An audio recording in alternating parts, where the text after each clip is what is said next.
आज आपल्या पंढरपूर शहरातील सर्व सहकारी आम्ही सर्वजण एकत्र बसून त्या ठिकाणी पंढरपूर नगरपालिकेनं जो प्रारूप आराखडा त्या ठिकाणी प्रसिद्ध केला आहे याच्यावरती 30 मे पर्यंत हरकती नोंदवणे आवश्यक आहे।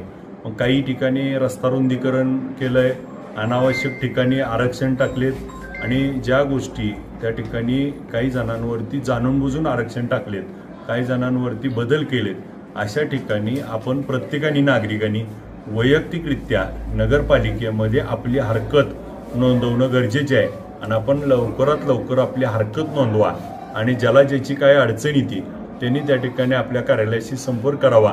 आपल्या सर्व नेते मंडळी, नगरसेवक, आजी-माजी यांच्याशी संपर्क करावा आणि आपली हरकत मात्र 30 तारखेच्या आत नोंदवावी, जेणेकरून आपल्यावर अन्याय होत असेल त्या अन्यायाला वाचा फोडण्यासाठी आम्ही आपल्या पाठीशी आहोत।